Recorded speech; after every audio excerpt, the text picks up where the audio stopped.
Hey guys, so this is part 2 of the same Q&A from the last video.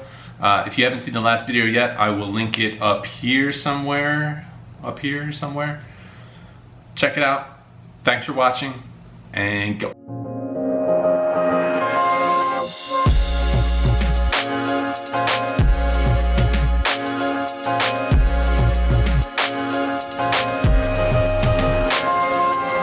Still working on this lighting issue. What a mess. Shadows, unnatural light. Amanita1112 on YouTube says, for me it sounds great to be a full-time poker player and it's definitely a dream for me, but the only thing I am afraid of is the lack of social relationships because you have such a strange working schedule. So there's definitely some added challenges there. I don't think you're wrong. Playing poker full-time for a living, as we've talked about a little bit before, kind of naturally lends itself to a later and later schedule. The games tend to be better at nighttime, so you are tempted to kind of move into that nighttime life. Luckily, over the course of the years, as mentioned, I've been able to make friends with some other poker players, and you're all kind of living that life, and these guys kind of become your colleagues. They become your co-workers. You're not always on the exact same schedule as they are. You don't show up at the exact same time that they do, like you might in an office job. But you meet people and you become friends, you become colleagues in a sense, and you tend to bond with people in that way. You meet other poker players and you share war stories, you talk about poker, you talk about this lifestyle, the ups and downs of it. So I think no matter what it is that you're doing, you're probably gonna find people that are doing the same thing as you. You're going to strike up conversations with those people, and you're probably going to become friends with some of those people. Daniel Clemente on YouTube says, what's your longest poker session? Probably somewhere around 26, 28 hours, something like that. I think this was during the World Series of Poker, back when I was on that 1-3 grind. I have a memory of doing a ridiculous long session at the Rio. I don't know why, just for the hell of it, it seems like. Not a good idea. I've never been one to really put in these super marathon sessions. It seems like they're very rarely a good idea unless you're on a massive heater and there's somebody else at the table who you want to keep playing with. So yeah, somewhere in that range. Kyle Denny, he says, nice channel. Can you describe the differences in money levels in poker? 1-2 versus 2-5 versus 5-10. Common pre-flop raises, average in each game, player abilities, etc. Pre-flop average raises, 1-2 is probably about $10, $12, up to $15-ish. In 2-5, standard open is probably $20 without any limpers. Add $5 for each limper, something like that. And in 5-10, it seems like the standard open at the Bellagio in 5-10 is $30. Some people go $40, and then add $10 for each limper. As far as the player differences in each game, in each stake, 1-2, there's a ton of limping going on. It's very passive normally. You'll have lots of recreational players in there. You might get 1 or 2 regs at the table. There's a good chance you're not going to recognize very many people, even in Las Vegas. I mean, I guess it depends where you go, but you might see some Vegas locals that are not necessarily professionals, but like to spend a good amount of their time in poker rooms. But lots of people that are there having a good time, having drinks. Very low level of expertise at the 1-2 level. 2-5, it improves a little bit. You start to see a little bit less limping, but you certainly still see some. You start to see the occasional 3-bet. It seems like not too many people have a 3-bet bluffing range in 2-5. So a lot of their 3-bets are very heavily weighted towards strong value hands. But you basically just have to tighten up a little bit once you start moving up the stakes, 2-5. Because the thing is that people are playing better. They're betting hands more often when they should be betting, so your mistakes will get punished more often. So if you're playing 5 deuce suited from early position, it's just not going to work out as well for you. The game is slightly less passive than it would be in 1-2. People are giving away a little bit less information, all that stuff, so you just have to play a little bit more solid. In 5-10 in Las Vegas, you start to see some pretty good players. They know what's up, they know what to do, they know what not to do. They don't have a ton of leaks, but the games can definitely be good sometimes still. I don't want to make it sound like the games are just never good in Las Vegas. I think the games in Vegas are probably tougher than anywhere else, and you definitely have some players that are making a living in these games, but there's certainly still a good number of recreational players that find their way to the 5-10 tables. They play 5-10 in other parts of the country. They're there in Vegas for fun or for work, and you'll see them at the 5-10 tables still. I have a feeling that that happens in all stakes, you know? A little bit less so, a little bit less so, a little bit less so with each stake that you move up.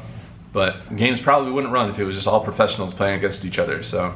But yeah, in 510, there's definitely 3-bet bluffing ranges. There's 3-bet bluffs using blockers and all that sort of stuff.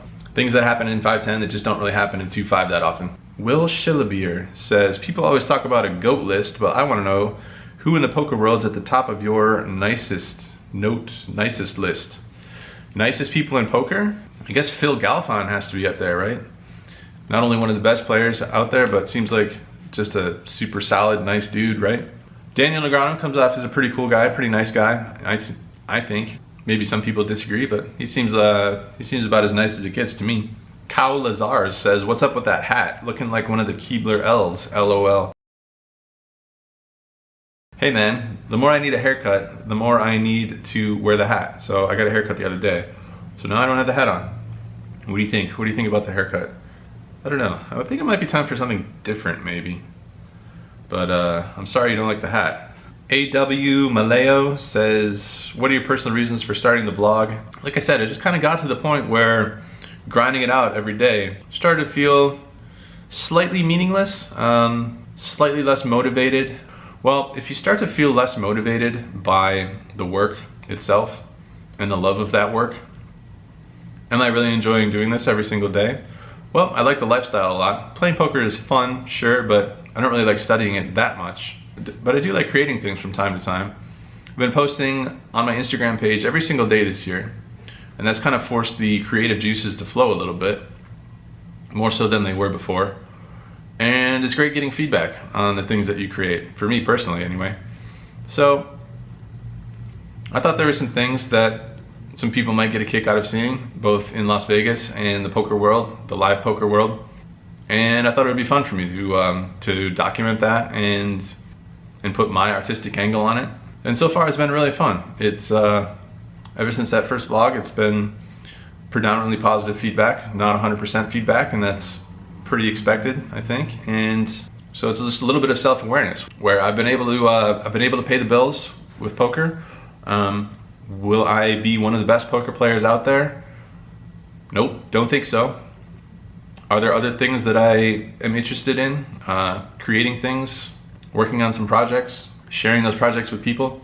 Yeah, and like I said, got that inspiration from Casey Neistat, probably about 90-95% Casey Neistat, 5% from the Trooper. Thought I could do some things a little bit differently and decided to give it a whirl. Here we are. Arnold says, how important is the support from your friends, family, and fiance to be a professional poker player? Pretty important, I guess, to different degrees for those different groups. If your friends aren't supportive of what you're doing, what you like doing, what you're pursuing, might be time to get some new friends. My non-poker playing friends, I think they're supportive. They might not fully understand how it all works and all that stuff, but they're good dudes. I think they get a kick out of it.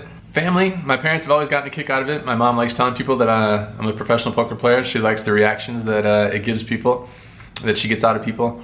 Yeah, so they've definitely been supportive, and that's been huge for me.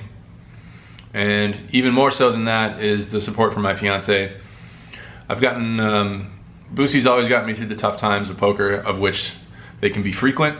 There's been a lot of them, and her support has brought me a long way, both as a person and as a professional poker player. So her support has been very clutch. Holy cannoli, he's got that rapid fire going, rapid fire questions.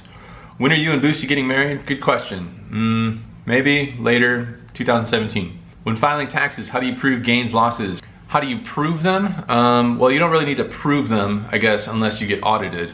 And then they'll probably just want to take a look at your bank accounts, statements, and all that stuff.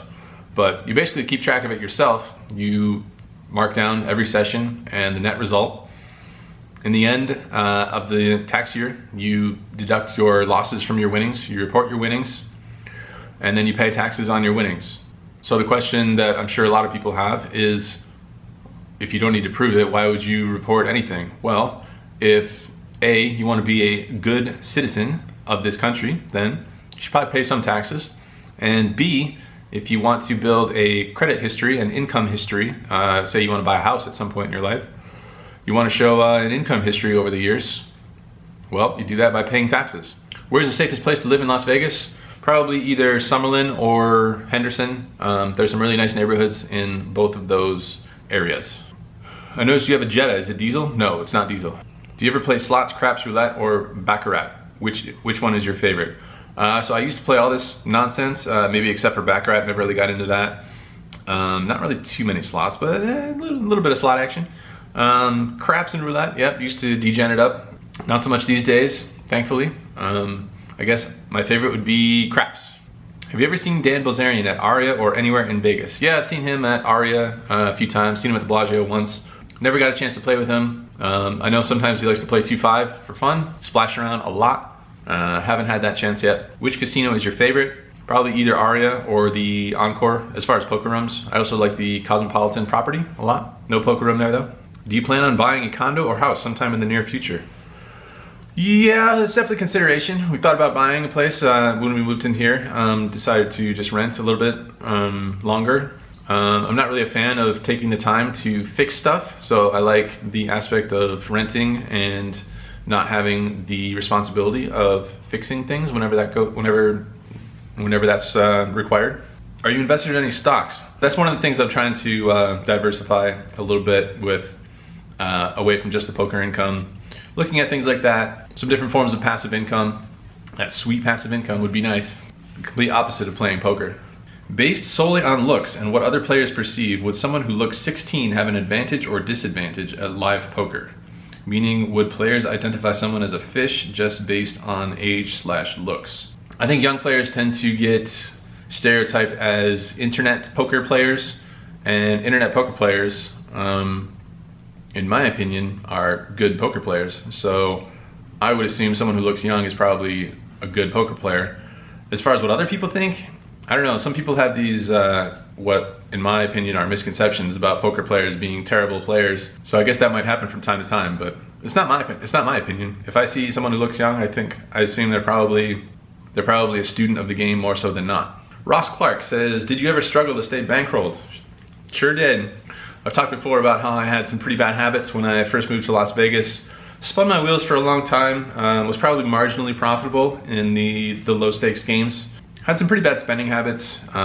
Came into town with an okay bankroll, but I was living on my own, paying rent. Went out a fair amount, liked to go out on the town. Ended up in the pit a few times, not a good idea. So lost a decent amount of money doing those things, and was certainly not growing my roll. It was kind of going in the opposite direction. So the answer is yes. Ed Brennan says, what are your thoughts on the upcoming Vegas NHL team? Well, they just announced the name the other day. I think the name is pretty terrible. We're the Vegas Golden Knights. Not the Las Vegas Golden Knights. The Vegas Golden Knights. Which the Vegas part, cool, interesting, whatever. The Golden Knights, not really a fan of that. Not really a fan of that name choice.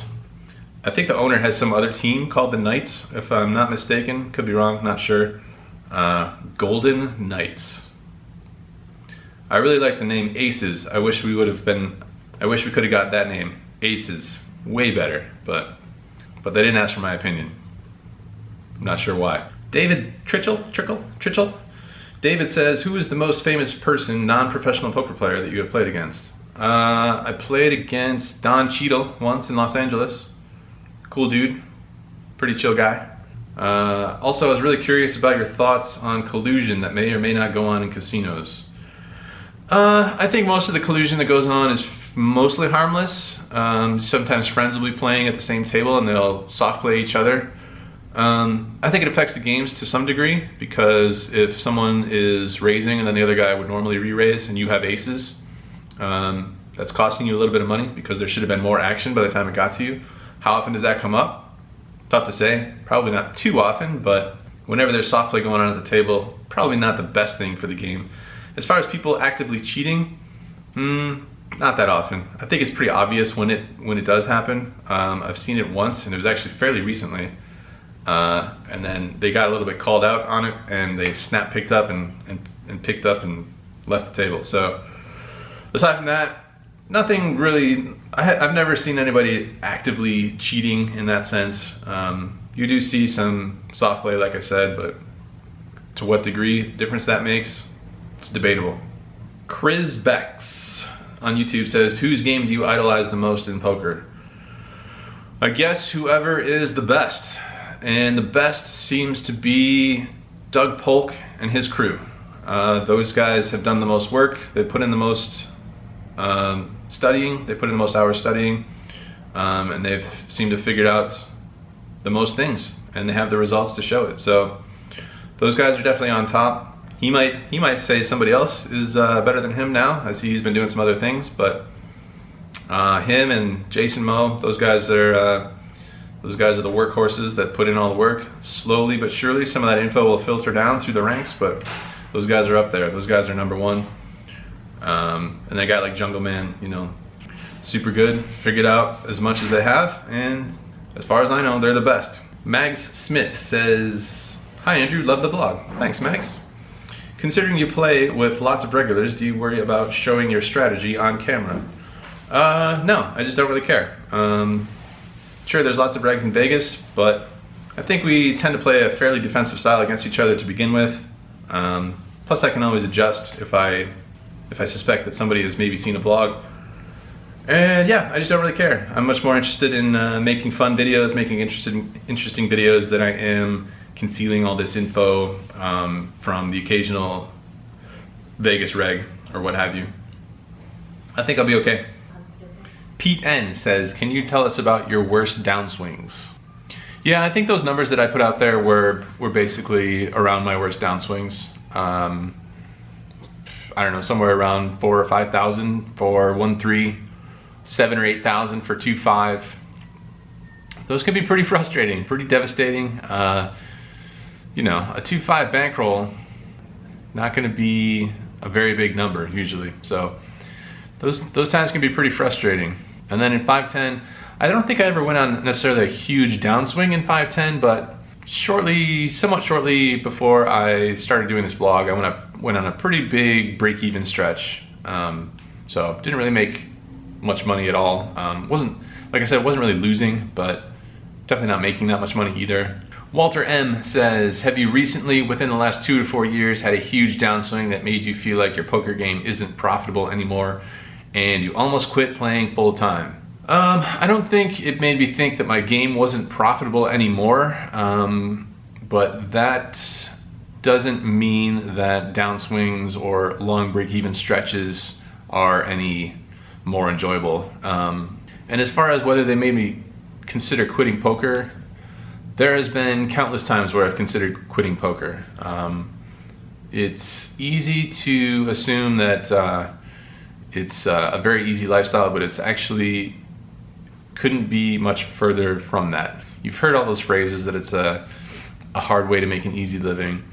It sounds very cliche, but it can be incredibly frustrating when you go to work and you come home with less money than you started the day with, over and over again, especially when you're doing everything right. And that's not to say that I always do everything right, but when you get the money in good over and over again and you always lose, which is what is going to happen, you're gonna have these stretches as a full-time player or even a semi-professional. You're gonna have these stretches, and they really make you start to question whether what you're doing is all worth it, whether it's worthwhile, or if you'd be better off in some other job where you never come home with less money than you started with.